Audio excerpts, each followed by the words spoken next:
നമ്മൾ ചിന്തിക്കാൻ പോകുന്നത് സെക്ഷുവാലിറ്റിയെ കുറിച്ചാണ്, നമ്മുടെ ലൈംഗികതയെക്കുറിച്ചാണ്. The topic is plan and purpose of sex. ദൈവ പദ്ധതി എന്താണ് സെക്ഷുവാലിറ്റിയുടെ എന്നുള്ളത്. അപ്പം ഞാൻ തുടങ്ങുമ്പോൾ തന്നെ നിങ്ങളോടൊരു ചെറിയ കാര്യം ചോദിച്ചോട്ടെ. How many of you wants to go to heaven? സ്വർഗത്തിൽ പോകാൻ ആഗ്രഹിക്കുന്നവർ മാത്രം ഒന്ന് കൈപൊക്കാമോ? എനിക്കൊന്ന് അങ്ങനെയുള്ളവർ മാത്രമാണ് ഇവിടെ വന്നിരിക്കുന്നതെന്ന് തോന്നുന്നു. ഓക്കെ, നിങ്ങളിൽ എത്ര പേര് ഒരു വിശുദ്ധനാകാൻ ആഗ്രഹിക്കുന്നു? അതൊന്ന് കൈപൊക്കാമോ? ഓക്കെ, ആദ്യം കൈപൊക്കിയവരിൽ ഒരു 30% ആൾക്കാരെ രണ്ടാമത് കൈപൊക്കിയിട്ടുള്ളൂ. നിങ്ങൾ തന്നെ കണ്ടതാണ്. ഇനി ഞാനൊരു സത്യം പറയാം, വിശുദ്ധര് മാത്രമേ സ്വർഗത്തിൽ പോകുകയുള്ളൂ. ചക്കാത്തിൽ പോവാന്ന് വിചാരിക്കണ്ട. ഓക്കെ, അപ്പം we have to work hard. പേടിക്കണ്ട, കർത്താവ് നമ്മോട് കൂടെ ഉണ്ട്. അപ്പോ നമുക്കറിയാം, വിശുദ്ധനാകാൻ ആഗ്രഹിക്കുന്ന നമുക്ക് ഓരോരുത്തർക്കും ഒരു വലിയ ചാലഞ്ചാണ് സെക്ഷുവാലിറ്റി. നമ്മുടെ തന്നെ ഒരു സെക്ഷുവാലിറ്റി, അല്ലെങ്കിൽ നമ്മുടെ മനുഷ്യകുലത്തിൻ്റെ sexuality. We see struggles everywhere. നമ്മൾ ഒരു പക്ഷേ, ഞാൻ ഓർക്കുന്നു, ഒരു 10-20 വർഷം മുമ്പ് ജോൺ പോൾ മാർപ്പാപ്പ ഒരു വേൾഡ് യൂത്ത് ഡേയിൽ ഇങ്ങനെ പറഞ്ഞു, young people, do not be afraid to be the saints of the millennium. ഈ സഹസ്രാബ്ദത്തിൻ്റെ വിശുദ്ധരാകാൻ കുഞ്ഞുമക്കളെ നിങ്ങൾ ഭയപ്പെടരുത്. അപ്പൊ ഞാനും അത്യധികം ഇൻസ്പയർഡ് ആയിട്ട് ഒരു വിശുദ്ധനായിട്ടേ ഉള്ളൂ എന്ന് പറഞ്ഞ് എൻ്റെ ജീവിതം തുടങ്ങിയത് ഞാൻ ഓർക്കുന്നു. പക്ഷേ അധികം താമസിയാതെ വീണുടയാൻ തുടങ്ങി. അപ്പൊ ഞാൻ ഓർത്തു, ദൈവമേ, പ്രത്യേകിച്ച് നമ്മുടെ ഒരു സെക്ഷുവാലിറ്റിയുടെ പ്യൂരിറ്റി ഏരിയയിലും ഈ പൊർണോഗ്രഫി അതുമായിട്ട് ബന്ധപ്പെട്ട കാര്യങ്ങളിലൊക്കെ നമ്മൾ വീഴാൻ തുടങ്ങിയപ്പോൾ എത്ര ശ്രമിച്ചിട്ടും കരകയറാൻ പറ്റുന്നില്ലല്ലോ. എല്ലാ ദിവസവും കുമ്പസാരിച്ച ദിവസങ്ങളുണ്ടായിരുന്നു, എങ്കിലും പറ്റുന്നില്ലല്ലോ. ഇത് നമുക്ക് പറ്റുന്ന പരിപാടിയാണോ എന്ന് ചിന്തിച്ച് വിഷമിച്ചിരിക്കുമ്പോൾ എൻ്റെ മുമ്പിലേക്ക് ദൈവം കൊണ്ടുവന്ന ഒരു നിധിയാണ് ഈ തിയോളജി ഓഫ് ദ ബോഡി. നിങ്ങളിൽ ആരെങ്കിലും തിയോളജി ഓഫ് ദ ബോഡി കേട്ടിട്ടുണ്ടോ? ഓക്കെ, വിഷമിക്കണ്ട. നമ്മുടെ പരിശുദ്ധ ജോൺ പോൾ മാർപ്പാപ്പ തൻ്റെ പേപ്പസിയുടെ ഏറ്റവും ആദ്യത്തെ വെനസ്ഡേ ഓഡിയൻസ് ആയിരുന്നു ഈ തിയോളജി ഓഫ് ദ ബോഡി. പുള്ളി അത് വളരെ വർഷം കൊണ്ട് ഫിനിഷ് ചെയ്താണ്. ഓൾമോസ്റ്റ് ഒരു 129-130ഓളം വെനസ്ഡേ ഓഡിയൻസസിലൂടെയാണ് അത് തീർത്തത്. ശരിക്കും ആ മെസ്സേജ് ഒരു ബുക്കായിട്ട്, theology of the body for beginners എന്ന് പറഞ്ഞ് ക്രിസ്റ്റഫർ വെസ്റ്റിൻ്റെ ഒരു ബുക്ക്, ഐ തിങ്ക് 2005, അതെൻ്റെ കയ്യിൽ ഒരു സുഹൃത്തു വഴി എത്തിയതാണ് എൻ്റെ സ്വാതന്ത്ര്യത്തിൻ്റെ തുടക്കം എന്ന് പറയുന്നത്. അപ്പൊ ഞാൻ ഈ സെഷൻ തുടങ്ങാൻ നേരത്തെ നിങ്ങളോട് പറയാൻ ആഗ്രഹിക്കുന്ന ഇതാണ്, നമ്മുടെ വിശുദ്ധീകരണത്തിന്, നമ്മൾ ഓരോരുത്തരും വിശുദ്ധരായി തീരുന്നതിന് ഏറ്റവും തടസ്സമെന്ന് വിചാരിക്കുന്ന ഈ ലൈംഗികതയിലൂടെ തന്നെയാണ് നമ്മൾ വിശുദ്ധരാകാൻ പോകുന്നത്. അപ്പൊ നിങ്ങൾ ആരും, ഇത് നമ്മുടെ മുമ്പിൽ ഒരു വലിയ കടമ്പയല്ല. യേശുക്രിസ്തുവിന് നമ്മുടെ ലൈംഗികത സമർപ്പിക്കുന്നത് വഴി അവൻ തരുന്ന വെളിച്ചമനുസരിച്ച് നമ്മുടെ കാൽവെപ്പുകളിൽ നമ്മളെ വിശുദ്ധിയിലേക്ക് നയിക്കുന്ന ഒരു അനുഭവമാണ് ഇന്നു മുതൽ നിങ്ങൾക്കുണ്ടാകാൻ പോകുന്നത്. അതിലേക്ക് വെളിച്ചം വീശുവാനാണ് ഞാൻ ഇന്നിവിടെ നിൽക്കുന്നത്. ഇതൊരു സുവിശേഷമാണ് ഞാൻ രാവിലെ പറയാൻ പോകുന്നത്. നമ്മളുടെ ബലഹീനത എന്ന് നമ്മൾ വിചാരിക്കുന്ന ആ സമ്മാനം, ആ ദൈവിക ദാനം തന്നെയാണ് നമ്മുടെ വിശുദ്ധിയുടെ ആധാരം എന്ന് വിളിച്ചു പറയാനാണ് ഞാനിവിടെ നിൽക്കുന്നത്. നമുക്കറിയാം, സാധാരണ മനുഷ്യരെ സംബന്ധിച്ചോളം ലൈംഗികത അവരുടെ എക്സ്പീരിയൻസസ് പലതാണ്. ഒരുപക്ഷെ കുറെ മനുഷ്യരെ സംബന്ധിച്ചോളം തൻ്റെ ലൈംഗികത എന്ന് പറയുന്നത് അവന് എക്സസീവ് ഇൻഡൾജൻസ്, ഒരു കുത്തഴിഞ്ഞ രീതിയിൽ അവൻ്റെ അതിൽ നിന്ന് കിട്ടുന്ന ആ സന്തോഷത്തിന് വേണ്ടിയിട്ട് ഏതൊരറ്റവും എങ്ങനെയും ആരെയും ഉപയോഗിക്കുന്ന അവസ്ഥയിലുള്ള മനുഷ്യര് നമ്മുടെ ഇടയിലുണ്ട്. അത് ഒരു പറ്റം ആൾക്കാരുടെ ജീവിതാനുഭവമാണ്. നിങ്ങൾക്കറിയാമോ, എല്ലാ മനുഷ്യൻ്റെയും അവൻ്റെ ലൈംഗികമായ അവൻ്റെ experiences what ever that is, ഒരുപക്ഷെ വികലമായ, ഒരുപക്ഷെ ഫിയർ ആയിരിക്കാം, ഒരുപക്ഷെ ട്രോമ ആയിരിക്കാം, ഇതെല്ലാം അവനിന്ന് കടന്നു പോകുന്ന അവൻ്റെ എക്സ്പീരിയൻസസ്, ഹിസ് സിൻഫുൾനെസ്, അത് വന്നിരിക്കുന്നത് അവൻ്റെ മുറിവുകളിൽ നിന്നാണ് എന്ന് നാം മനസ്സിലാക്കണം. So we should be kind to ourselves. നമ്മളോട് തന്നെ കരുണയുള്ളവരായി നമ്മൾ മാറണം. ഓക്കെ, അപ്പം ലൈംഗികമായി ചാലഞ്ച്ഡ് ആയിട്ടുള്ള ആൾക്കാരോടും നമ്മളോടും മറ്റുള്ളവരോടും കരുണ ഉണ്ടായിരിക്കണം എന്നുള്ളതാണ് ആദ്യത്തെ കാര്യം.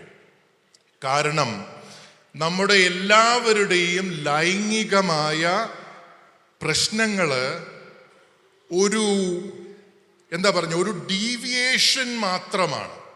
എന്ന് പറഞ്ഞാൽ എനിക്ക് ദൈവം തന്നിരിക്കുന്ന മഹാദാനത്തിൻ്റെ ചില ഡീവിയേഷൻ, അതെനിക്കുണ്ടായിരിക്കുന്ന ചില, എൻ്റെ ചെറുപ്പത്തിലോ ഞാൻ ജീവിച്ചു വന്ന സാഹചര്യത്തിലോ എനിക്കുണ്ടായിരിക്കുന്ന ചില അനുഭവങ്ങളുടെ, മുറിവുകളുടെ ബാക്കി പത്രമായി എൻ്റെ original gift is deviated a little bit. For some it is little too much. പക്ഷേ നമ്മൾ ആരും, none of us are beyond repair. Hallelujah. None of us are beyond repair. നിങ്ങൾക്കറിയാമോ, യേശു ക്രിസ്തു നമ്മളെ അന്വേഷിച്ച് നമ്മളിൽ ഒരുവനായി ജീവിച്ച് നമുക്ക് വേണ്ടി മരിച്ച് ഉദ്ധാനം ചെയ്തത് നമ്മളെ വീണ്ടും വിശുദ്ധിയിലേക്ക്, ദൈവം തന്നിരിക്കുന്ന ശരീരം, ദൈവം തന്നിരിക്കുന്ന സെക്ഷുവാലിറ്റി ദൈവം തന്ന രീതിയിൽ ഉപയോഗിച്ച് വിശുദ്ധരാക്കാൻ വേണ്ടിയാണ് അവൻ നമുക്ക് വേണ്ടി മരണം വരിച്ച് ഉദ്ധാനം ചെയ്ത് നമ്മെ വീണ്ടെടുത്തത്. ഹല്ലേലൂയ. അങ്ങനെയെങ്കിൽ അറിയണ്ടേ, ഞാൻ പറഞ്ഞു, ഒരുപക്ഷെ ഒരു പറ്റം ആൾക്കാരുടെ സ്ട്രഗിൾ എന്ന് പറഞ്ഞാൽ ഒരു എക്സസീവ് ഇൻഡൾജൻസ് ആണെങ്കിൽ, ഒരുപക്ഷെ മറ്റൊരു പറ്റം ആൾക്കാരുടെ സെക്ഷുവൽ എക്സ്പീരിയൻസ് എന്ന് പറയുന്നത് ഫിയർ ആണ്. I feel it is to dangerous. കാരണം അവർക്ക് ചെറുപ്പത്തിൽ ഉണ്ടായിരിക്കുന്ന അനുഭവങ്ങളായിരിക്കാം, അവര് കണ്ടറിഞ്ഞത് കേട്ടറിഞ്ഞ അനുഭവങ്ങളായിരിക്കാം. ഒരുപക്ഷെ ഒരു സെക്ഷുവൽ ബന്ധത്തിലേക്ക് പോലും കടന്നു ചെല്ലാനായിട്ട് ഭയക്കുന്ന വ്യക്തികൾ ഉണ്ടായിരിക്കാം. സോ ഒരു സൈഡിൽ എക്സസീവ് ആണെങ്കിൽ മറ്റേ സൈഡിൽ നമുക്കറിയാം ഓൾമോസ്റ്റ് ഒരു സപ്രഷൻ ആയിരിക്കാം. We suppress our genuine sexual nature. ഇത് രണ്ടും ദൈവികമല്ല. മറ്റ് ചിലർക്ക് ഒരുപക്ഷെ മറ്റുള്ളവരെ കൺട്രോൾ ചെയ്യാനായിട്ട് അവരുപയോഗിക്കുന്ന ഒരു ഉപാധിയായിരിക്കാം തൻ്റെ സെക്ഷുവാലിറ്റി. ഒരുപക്ഷെ എൻ്റെ സെക്ഷുവാലിറ്റി എൻ്റെ സെക്ഷുവൽ വാല്യൂവിനെ ഉപയോഗിച്ച് ഞാൻ നേട്ടങ്ങൾ കൊയ്യുന്ന ഒരു വ്യക്തിയായിരിക്കാം. മാനിപ്പുലേഷൻ എന്ന് പറയും. ഒരുപക്ഷെ ഞാൻ ആരാണ് എന്നുള്ള ഒരു കൺഫ്യൂഷനിൽ ഒരുപക്ഷെ എൻ്റെ ജെൻഡർ ഐഡന്റിറ്റി ആൻഡ് കൺഫ്യൂഷൻ നിലനിൽക്കുന്നതിനാ കൊണ്ട് ഞാൻ ഒരു ഐഡന്റിറ്റി കണ്ടെത്താൻ ഉപയോഗിക്കുന്ന ഒരു മേഖലയായി മാറാം എൻ്റെ ലൈംഗികത എന്ന് പറയുന്നത്. നമ്മൾ ഈ LGBTQ അങ്ങനത്തെ സ്ട്രഗിൾസ് എല്ലാം നമ്മൾ കാണുന്നതാണ്. നമ്മുടെ സഹോദരങ്ങൾ കടന്നു പോകുന്ന പല തരത്തിലുള്ള sexual struggles and challenges. Today ദൈവം നമ്മോട് കരുണ കാണിക്കുന്നത് പോലെ നാം അവരോടും കരുണ കാണിക്കേണ്ടതുണ്ട്. നമ്മളെ എല്ലാവരെയും ദൈവം വിളിക്കുന്നത് തൻ്റെ പുത്രരാകുവാനാണ്. ഞാൻ ആദ്യം തന്നെ പറഞ്ഞു, നമ്മുടെ സെക്ഷുവാലിറ്റി തന്നെയാണ് നമ്മളെ വിശുദ്ധരാക്കാൻ പോകുന്നതെന്ന്. ഞാൻ ആദ്യം ചോദിക്കട്ടെ, സ്വർഗം എന്താണ്? സ്വർഗം സ്വർഗം എന്ന് പറയുന്നത് നമുക്കറിയാം, it is not a physical place. സ്വർഗം എന്ന് പറയുന്നത് ഞാനും എൻ്റെ ദൈവവുമായിട്ട് ഒന്നാകുന്ന അനുഭവമാണ്. പിന്നെ അവനില്ല, ഞാനില്ല, ഞങ്ങൾ രണ്ടുപേരും ഒന്നാണ്. നമുക്കറിയാം, കൊറിന്തോസുകാരുടെ ലേഖനത്തിൽ ഇങ്ങനെ പറയുകയാണ്, ദൈവം നിന്നെ അറിയുന്നത് പോലെ നീ ദൈവത്തെ അറിയും. ദൈവം നിന്നെ അറിയുന്നത് പോലെ ദൈവം നിന്നെ എത്രമാത്രം അറിയുന്നു, അതുപോലെ നിനക്ക് ദൈവത്തെ അറിയാൻ സാധിക്കുക എന്ന് പറയുന്നത് ദൈവം നമ്മെ എത്രമാത്രം ഉയർത്തും എന്നുള്ളതിൻ്റെ ഒരു ചെറിയ ഫോർടേസ്റ്റാണ്. അപ്പം നമ്മൾ ഒരിക്കലും നമ്മളെക്കുറിച്ച് വിചാരിക്കേണ്ടത് ഡൗൺ ട്രോഡൻ, അഡിക്ഷനില് എനിക്ക് തന്നെ കരകയറാനാവാത്ത പല പ്രശ്നങ്ങളാൽ അടിഞ്ഞു കിടക്കുന്ന ഒരു പറ്റമ ജനമാണ്, അതിൽ ഒരുവനാണ് ഞാനെന്ന് ചിന്തിക്കുന്നതിന് പകരം ഇന്ന് നീ ചിന്തിക്കേണ്ടത് ദൈവം നിന്നെ എത്രമാത്രം ഉയർത്താൻ ആഗ്രഹിച്ചുകൊണ്ടാണ് അവൻ വിണ്ണിറങ്ങി വന്നത്. നിന്റെ പെർമിഷനാണ് ഇന്ന് അവൻ ചോദിക്കുന്നത്, നിന്നെ അതുപോലെ ഉയർത്താൻ. നിന്നെ ദൈവവുമായിട്ട് ഒന്നാകുന്ന വിധം നിന്റെ ജീവിതത്തെ ഉയർത്താൻ നീ തയ്യാറാണോ? നിന്റെ ഉത്തരം യെസ് ആണെങ്കിൽ നിന്റെ വിശുദ്ധി, നിങ്ങൾക്കറിയാമോ, നമ്മുടെ ദൈവം തന്നിരിക്കുന്ന നമ്മുടെ സെക്ഷുവൽ ഏർജസ്, ലൈംഗികമായ നമ്മുടെ ആഗ്രഹങ്ങൾ എന്തിനു വേണ്ടിയിട്ടുള്ളതാണ് എന്ന് നിങ്ങൾക്കറിയാമോ? പ്രശസ്തനായ വാക്മീം എഴുത്തുകാരനുമൊക്കെ ആയിരുന്ന ഒരു കാത്തലിക് കോൺവേർട്ടായ G.K. ചെസ്റ്റർട്ടൺ ഇങ്ങനെയാണ് പറഞ്ഞത്, every person who Knox at the door of A brothel, അതായത് വേശ്യാലയത്തിൻ്റെ കതകെ മുട്ടുന്നവനും അന്വേഷിക്കുന്നത് ദൈവത്തെയാണ്.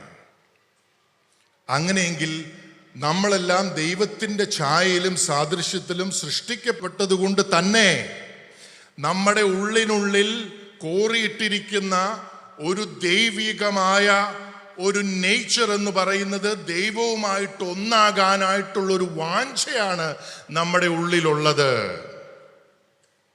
ആ ദൈവവുമായിട്ട് ഒന്നാകാനുള്ള ആ വാഞ്ചയുടെ ഒരു ചെറിയ പതിപ്പ് മാത്രമാണ് വിവാഹത്തിൽ ഉള്ള നമ്മുടെ ലൈംഗിക ബന്ധം. അങ്ങനെയെങ്കിൽ നമ്മൾ ഇന്ന് സ്വീകരിക്കുന്ന വിശുദ്ധ കുർബാന സ്വർഗത്തിലെത്തിക്കഴിയുമ്പോൾ പിന്നെ വിശുദ്ധ കുർബാന ഇല്ല, അല്ലേ? കാരണം എന്താണ്? ഞാനിവിടെ അപ്പത്തിൽ എഴുന്നള്ളിയിരിക്കുന്ന യേശുവിനെ, ദൈവത്തെ സ്വീകരിച്ച് അവനുമായി ഒന്നാകുന്നതിൻ്റെ പൂർണ്ണതയാണ് സ്വർഗത്തിൽ യേശു ക്രിസ്തുവുമായിട്ട്, ദൈവവുമായിട്ട് ഞാൻ ഒന്നാകുകയാണ്. അപ്പോൾ പിന്നെ എനിക്ക് ആ ഒരു സാക്രമെന്റിന്റെ ആവശ്യമില്ല. സ്വർഗത്തിൽ സാക്രമെന്റ്സ് ഉണ്ടോ? We don't need any sacraments, അല്ലേ? കാരണം സാക്രമെന്റ്സ് എന്ന് പറയുന്ന ഒരു സൈനാണ്. എവറി സാക്രമെന്റ് എന്ന് പറയുന്നത് എന്താണ്? അദൃശ്യമായ പ്രസാദവരത്തിന്റെ ദൃശ്യമായ അടയാളമാണ്. അങ്ങനെയെങ്കിൽ നമ്മുടെ ലൈംഗികതയും ഒരു സാക്രമെന്റ് ആണ്. നിങ്ങൾക്കറിയാമോ, കത്തോലിക്ക സഭയിൽ ലൈംഗികത ഒരു സാക്രമെന്റ് ആണ്. ഏത് സാക്രമെന്റ് ആണ്? മാരേജ്, വിവാഹം. വിവാഹമെന്ന കൂദാശ. എന്തുകൊണ്ടാണ് വിവാഹം ഒരു കൂദാശയായത്? കാരണം വിവാഹത്തിലൂടെ തന്നെയാണ് ഞാൻ വിശുദ്ധീകരിക്കപ്പെട്ട്, അതൊരു സ്കൂളാണ്. വിശുദ്ധീകരിക്കപ്പെടാനായിട്ട് ഞാൻ എനിക്ക് ദൈവം തന്നിരിക്കുന്ന കപ്പാസിറ്റികളെ, ദൈവം തന്നിരിക്കുന്ന കൃപയ്ക്കനുസരിച്ച് ഓർഡർ ചെയ്ത് അതനുസരിച്ച് ജീവിക്കുമ്പോൾ ഞാൻ സ്വർഗത്തിനു വേണ്ടി രൂപീകരിക്കപ്പെടുകയാണ്. സ്വർഗം എന്ന് പറഞ്ഞാൽ ഞാനും എൻ്റെ ദൈവവുമായിട്ട് one flesh union. We become one. നിങ്ങൾ ചിന്തിച്ചേക്കാം, there's no flesh there. അതെ, പക്ഷേ ഇന്ന് നമ്മുടെ അനുഭവമാണ് ഈ വൺ ഫ്ലെഷ് യൂണിയൻ എന്ന് പറയുന്നത്. ഒരു ശരീരമായി മാറുക. വിശുദ്ധ കുർബാനയിൽ നമ്മൾ ദൈവവുമായിട്ട് ഒരു ശരീരമായി മാറുന്നു. അതുപോലെ തന്നെ നമ്മുടെ വിവാഹത്തിൽ നമ്മളും ഒരു ശരീരമായി മാറുന്നു. ഇത് സ്വർഗത്തിൻ്റെ ഒരു മുന്നാസ്വാദനമാണ്. അങ്ങനെയെങ്കിൽ നമ്മൾ അശുദ്ധമെന്നും അല്ലെങ്കിൽ മോശമെന്നും കരുതിയിരുന്ന ഈ ലൈംഗികത ഒരു സാക്രമെന്റാണ്. അതാണ് ആദ്യമായി നമ്മൾ മനസ്സിലാക്കേണ്ടത്. ഇതൊരു എന്താണ്? ഒരു എന്നെ വിശുദ്ധിയിലേക്ക് നയിക്കുന്ന ഒരു അടയാളമാണ്. ദൈവം തന്നിരിക്കുന്ന ഒരു അടയാളമാണ്. ഇനി എന്താണ് ലൈംഗികത? ആ ചോദ്യം ചോദിക്കുന്നത് നല്ലതാണ്. ലൈംഗികത എന്താണ് എന്നറിയണമെങ്കിൽ ഒരൊറ്റ കോണ്ടെക്സ്റ്റിലേ അതിൻ്റെ ഉത്തരം നമ്മൾക്ക് അറിയാനായിട്ട് സാധിക്കുകയുള്ളൂ. ആ കോണ്ടെക്സ്റ്റ് എന്ന് പറയുന്നത് സ്നേഹമാണ്. സ്നേഹമെന്ന ഒരൊറ്റ കോണ്ടെക്സ്റ്റിൽ മാത്രമേ ലൈംഗികത എന്താണെന്ന് നമുക്ക് മനസ്സിലാക്കാനായിട്ട് സാധിക്കുകയുള്ളൂ. അങ്ങനെയെങ്കിൽ പിന്നെ ചോദിക്കേണ്ട ചോദ്യമാണ്, എന്താണ് സ്നേഹം? സ്നേഹം എന്താണെന്ന് അറിയണമെങ്കിൽ നമ്മൾ എന്തറിയണം? ആരെ അറിയണം? സ്നേഹം മാത്രമായ ദൈവത്തെ അറിയണം, അല്ലേ? ദൈവം സ്നേഹമാണ് എന്ന് ചെറുപ്പകാലം മുതലേ നമ്മൾ കേൾക്കുന്ന കാര്യമാണ്. ദൈവത്തിൽ സ്നേഹമുണ്ട് എന്നല്ല, ദൈവം സ്നേഹമാണ് എന്ന് പറയുമ്പോൾ അവൻ മറ്റൊന്നുമല്ല, സ്നേഹം മാത്രമാണ്. ദൈവം സ്നേഹമാണ് എന്നത് എത്രമാത്രം ആഴത്തിൽ നമുക്ക് മനസ്സിലാക്കാൻ സാധിച്ചിട്ടുണ്ട്. ഒരുപക്ഷെ സ്നേഹത്തെക്കുറിച്ചുള്ള നിങ്ങളുടെ ചിന്തകൾ എന്താണ്? നിങ്ങളുടെ അനുഭവം എന്താണ്? ഒരുപക്ഷെ നമുക്കറിയാമോ, സ്നേഹത്തെ പോലും ഞാൻ സ്വാർത്ഥതയിലാണ് ഞാൻ മനസ്സിലാക്കുന്നതും അന്വേഷിക്കുന്നതുമൊക്കെ. അതുകൊണ്ട് എന്നെ സംബന്ധിച്ചോളം ഇന്ന് സ്നേഹം എന്ന് പറയുന്നത് പോലും ഒരു പക്ഷേ നല്ലൊരു ശതമാനം ആൾക്കാർക്കും ഞാൻ ആഗ്രഹിക്കുന്ന കാര്യങ്ങൾ ഞാൻ ആഗ്രഹിക്കുന്ന സമയത്ത് ഞാൻ ആഗ്രഹിക്കുന്നത് പോലെ എനിക്ക് നടന്ന് കിട്ടുമ്പോഴാണ് ദൈവം എന്നെ സ്നേഹിക്കുന്നു എന്ന് പോലും ഞാൻ ചിന്തിക്കുന്നു. അപ്പം സ്വാർത്ഥതയിലാണ് ഞാൻ സ്നേഹത്തെ ഡിഫൈൻ ചെയ്യാനായിട്ട് ശ്രമിക്കുക. അതുപോലെ തന്നെ മറ്റുള്ളവർ എന്നെ സ്നേഹിക്കുന്നുണ്ട് എന്ന് ഞാൻ ചിന്തിക്കുന്നത് അവര് എനിക്കാവശ്യമുള്ള കാര്യങ്ങൾ, എനിക്കിഷ്ടമുള്ള കാര്യങ്ങൾ, എനിക്കിഷ്ടമുള്ള സമയത്ത് എനിക്ക് വേണ്ടി ചെയ്യുന്നുണ്ടോ ഇല്ലയോ, എനിക്കത് കിട്ടുന്നുണ്ടോ ഇല്ലയോ എന്നുള്ളതിന് അടിസ്ഥാനപ്പെട്ടാണ് ഞാൻ ആ വ്യക്തി എന്നെ സ്നേഹിക്കുന്നുണ്ടോ എന്ന് മനസ്സിലാക്കുക. അത് സ്നേഹമല്ല. എന്താണ് സ്നേഹം? വിശുദ്ധ തോമസ് അക്വൈനസ് സ്നേഹത്തെ ഡിഫൈൻ ചെയ്ത് ഇങ്ങനെയാണ്: love is to will the good of the other. അപരന്റെ ഉപരി നന്മ കാംക്ഷിക്കുന്നതാണ് സ്നേഹം. എന്ന് പറഞ്ഞാൽ എന്നോടൊപ്പം നിൽക്കുന്ന ഈ വ്യക്തിയുടെ അവന് ഉണ്ടാകാവുന്നതിൽ ഏറ്റവും വലിയ നന്മ എന്താണ്, ആ നന്മ അവന് വരണമെന്ന് ഞാൻ ആഗ്രഹിക്കുകയും ആ നന്മ അവന് വരാൻ വേണ്ടി ഏതൊരറ്റം വരെ പോകാൻ തയ്യാറാകുന്നതുമാണ് സ്നേഹം. ഇത് തന്നെയല്ലേ ഈശോ പറഞ്ഞത്? നീ നിന്റെ സഹോദരനെ സ്നേഹിക്കുന്നുണ്ടെങ്കിൽ അവന് വേണ്ടി നീ ജീവൻ നൽകും. അപ്പോൾ സ്നേഹം എന്താണ്? എൻ്റെ കൂടെ നിൽക്കുന്ന വ്യക്തി, അവൻ ഒരുപക്ഷെ എന്നെ നിരന്തരം എനിക്ക് പണി തരുന്ന വ്യക്തിയായിരിക്കാം, പക്ഷെ ഞാൻ അവനെ സ്നേഹിക്കുന്നുണ്ടോ? അതല്ലെങ്കിൽ എന്നെ ഒരു തരത്തിലും എനിക്ക് ഉപകാരമില്ലാത്തൊരു വ്യക്തിയായിരിക്കാം, പക്ഷെ എൻ്റെ വിളി എന്താണ്? അവന് ഏറ്റവും വലിയ നന്മ എന്താണ്? അവന് വരാവുന്നതിൽ വെച്ച് ഏറ്റവും വലിയ നന്മ എന്ന് പറയുന്നത്, എനിക്ക് വരാവുന്നതിൽ വെച്ച് ഏറ്റവും വലിയ നന്മ എന്താണ്? അത് തന്നെയാണ് അവനും വരാവുന്നതിൽ വെച്ച് ഏറ്റവും വലിയ നന്മ. എന്താണ്? സ്വർഗത്തിൽ അപ്പനുമായി ഒന്നാകുന്ന ആ വലിയ സൗഭാഗ്യം എനിക്ക് ലഭിക്കുന്നത് പോലെ അവനും ലഭിക്കണമെന്ന് ഞാൻ ആഗ്രഹിക്കുകയും അതിനുവേണ്ടി അവൻ എന്തൊക്കെ കുറവുകളുണ്ടെങ്കിൽ അത് നൽകാൻ ഞാൻ ഏതൊരറ്റം വരെ പോവുകയും ചെയ്യുന്നതാണ് സ്നേഹം. പരിശുദ്ധ ജോൺ പോൾ മാർപ്പാപ്പ സ്നേഹത്തെക്കുറിച്ച് പറഞ്ഞ ഇതാണ്: love is to make a sincere gift of self for the other. എന്നെ തന്നെ ഏറ്റവും ആത്മാർത്ഥമായ ഒരു സമ്മാനമായി അപരന് നൽകുന്നതാണ് സ്നേഹം. അങ്ങനെയെങ്കിൽ നമ്മൾ ഈ രണ്ട് ഡെഫിനിഷനും കൂടെ ഒന്ന് കമ്പൈൻ ചെയ്യുവാണെങ്കിൽ നല്ലൊരു ഡെഫിനിഷൻ കിട്ടും. എന്താണ്? അപരന്റെ നന്മയ്ക്ക് വേണ്ടി, അപരന്റെ ഉപരി നന്മയ്ക്ക് വേണ്ടി ഞാൻ എന്നെ തന്നെ ഒരു സമ്മാനമായി, ഒരു ദാനമായി നൽകുന്നതാണ് സ്നേഹം. എവിടെ നിന്നാണ് ഈ ഡെഫിനിഷൻ കിട്ടിയത്? ഞാൻ ആദ്യം തന്നെ പറഞ്ഞു, സ്നേഹമെന്ന് പറയുന്നത് ദൈവമാണെങ്കിൽ നമുക്ക് ദൈവത്തെ ഒന്ന് കാണാം, ദൈവത്തെ ഒന്ന് പരിശോധിക്കാം. ആരാണല്ലേ നമ്മൾ ദൈവത്തെ പരിശോധിക്കാൻ?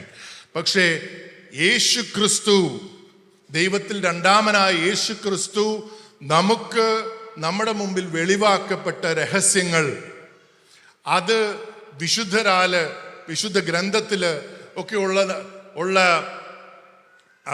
ടീച്ചിങ്സ് നമ്മൾ പരിശോധിക്കുകയാണെങ്കിൽ നമ്മൾ കാണുന്നത് എന്താണ്? നമുക്കറിയാം, നമ്മൾ വിശ്വസിക്കുന്ന ദൈവം ഏകനാണ്. പക്ഷേ ആ ഏകനായ ദൈവത്തിൽ അതൊരു ഫാമിലിയാണ്. 3 വ്യക്തികളുണ്ട് അല്ലേ? പിതാവ്, പുത്രൻ, പരിശുദ്ധാത്മാവ്. പിതാവായ ദൈവം, പുത്രനായ ദൈവം. പിതാവ്, പരിശുദ്ധാത്മാവായ ദൈവം, 3 വ്യക്തികളാണ്. ഇനി നമ്മൾ ഈ ദൈവത്തെ കാണുകയാണെങ്കിൽ ജസ്റ്റ് ഇമാജിൻ, ഞാനിവിടെ ഒരു നമ്മൾ ക്രിസ്മസിൻ്റെ സമയം എന്ന് പറയുന്നത് ഗിഫ്റ്റിൻ്റെ സമയമായിരുന്നു. അപ്പം ഞാനിവിടെ ഒരു ഗിഫ്റ്റ്, ഒരു ബോക്സ് അത് നല്ല ഗിഫ്റ്റ് പേപ്പറൊക്കെ വെച്ച് പൊതിഞ്ഞ് ഒരു റിബണും കെട്ടി ഒരു ബോയും കൂടെ കെട്ടി ഇവിടെ വെച്ചിരിക്കുകയാണെന്ന് വിചാരിച്ചു. അപ്പം അങ്ങനെ ഒരു ഗിഫ്റ്റായി മാറുകയാണ് പിതാവായ ദൈവം. പിതാവായ ദൈവം തന്നെ ഒരു ഗിഫ്റ്റാക്കി മാറ്റി പുത്രന് നൽകുകയാണ്. പുത്രന് പിന്നെ പിതാവായ ദൈവം ഇല്ല. ദൈവം തന്നെ ഒരു ഗിഫ്റ്റാക്കി തന്നെ പുത്രന് നൽകുന്നു എന്ന് മനസ്സിലാക്കുക. പുത്രൻ പിതാവും പുത്രനും ഈക്വൽ ആയതുകൊണ്ട് തന്നെ പിതാവ് നൽകുന്ന ഈ ഗിഫ്റ്റ് സ്വീകരിക്കാൻ പുത്രന് സാധിക്കുന്നു. പുത്രൻ ആ ഗിഫ്റ്റിനെ പൂർണ്ണമായിട്ട് സ്വീകരിച്ച് അവനും ഒരു ഗിഫ്റ്റായി തീർന്ന് തിരിച്ച് പിതാവിന് കൊടുക്കുകയാണ്. അപ്പൊ ഇവര് രണ്ടുപേരും പരസ്പരമുള്ള ഒരു ഗിഫ്റ്റായി തീർന്ന് ഒന്നായി തീരുകയാണ്. ഞാൻ പൂർണ്ണമായിട്ട്, പിതാവ് പൂർണ്ണനായിട്ട് തന്നെ പുത്രന് നൽകുന്നു. പുത്രൻ തന്നെ അത് സ്വീകരിച്ച് തിരിച്ച് പിതാവിന് നൽകുകയാണ്. They become a mutual gift. ഇനി ഇവര് തമ്മിലുള്ള ഈ സ്നേഹമാണ് പരിശുദ്ധാത്മാവ്. അല്ലേ? ഞാൻ പിതാവ് തന്നെ പുത്രന് നൽകുന്നു, പുത്രൻ അത് സ്വീകരിച്ചിട്ട് പുത്രനെ തിരിച്ച് പിതാവിന് നൽകുന്നു. ഇവര് തമ്മിലുള്ള സ്നേഹമാണ് മൂന്നാമത്തെ വ്യക്തിയായ പരിശുദ്ധാത്മാവ്. ഐ എം ഷുവർ നിങ്ങൾക്ക് ഇപ്പൊ തന്നെ ചില ക്ലൂകളൊക്കെ കിട്ടാൻ തുടങ്ങിയിട്ടുണ്ട്. വിവാഹ ബന്ധവുമായിട്ട് നിങ്ങൾ ഇതിനെ താരതമ്യപ്പെടുത്താൻ തുടങ്ങുമ്പോൾ തന്നെ നിങ്ങൾക്ക് മനസ്സിലായി തുടങ്ങും. ഇനി രണ്ടാമത് പരിശുദ്ധ ത്രിത്വത്തെ മനസ്സിലാക്കാൻ വേണ്ടി രണ്ടാമത്തെ ഒരു കോൺസെപ്റ്റ് സെയിന്റ് അഗസ്റ്റിൻ്റെ ആണ്. സെയിന്റ് അഗസ്റ്റിൻ പറഞ്ഞത് പിതാവായ ദൈവം ഈസ് എ ലവർ, സ്നേഹിക്കുന്നവൻ, ലവർ. പിതാവായ ദൈവം എന്ന് പറയുന്നത് ഹി ഈസ് എ ലവർ, സ്നേഹിക്കുന്നവനാണ്. അങ്ങനെയെങ്കിൽ പുത്രൻ എന്ന് പറയുന്നത് ആരാണ്? പുത്രൻ ആരായിരിക്കും? നമ്മൾ മുമ്പേ കണ്ട എക്സാമ്പിള്, പിതാവ് നൽകുന്ന തന്നെ സ്വീകരിക്കുന്നതാണ് പുത്രനെങ്കിൽ, പിതാവ് ലവർ ആണെങ്കിൽ പുത്രൻ ആരായിരിക്കും? beloved. ഓക്കെ, പുത്രനാണ് beloved, the one who is being loved. സ്നേഹിക്കപ്പെടുന്നവനാണ് പുത്രൻ. അപ്പം lover makes a gift of himself to the beloved. beloved അത് സ്വീകരിച്ച് തന്നെ ഒരു ഗിഫ്റ്റാക്കി തിരിച്ചു കൊടുക്കുകയാണ്. ഇവര് തമ്മിലുള്ള സ്നേഹമാണ് പരിശുദ്ധാത്മാവ്. So there is, അപ്പൊ ട്രിനിറ്റിയിൽ, പരിശുദ്ധ ത്രിത്വത്തിൽ there is a lover, there is a beloved and the love between them. That's the Holy Spirit. ഇതാണ്, ഈ ദൈവമാണ്. ജനസിസിൽ നമ്മൾ കാണുകയാണ്, ദൈവം പറയാണ് നമുക്ക് പിതാവ് പുത്രൻ പരിശുദ്ധാത്മാവ്, നമുക്ക് മനുഷ്യനെ എങ്ങനെ സൃഷ്ടിക്കാമെന്നാണ് പറയുന്നത്? നമ്മുടെ ഛായയിലും സാദൃശ്യത്തിലും സൃഷ്ടിക്കാം. അപ്പോ എന്താണ് ദൈവത്തിന്റെ സാദൃശ്യമെന്ന് നമ്മൾ കണ്ടു.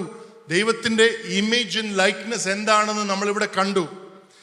ഇതേ ഛായയിലും സാദൃശ്യത്തിലുമാണ് മനുഷ്യനെ സൃഷ്ടിക്കാൻ പോകുന്നത്. അത് കഴിഞ്ഞ് അന്നേരം തന്നെ പറഞ്ഞു നിർത്തുകയാണ്, so God created them in his own image and likeness and he created them male and female. അവനെ സ്ത്രീയും പുരുഷനുമായി സൃഷ്ടിച്ചു.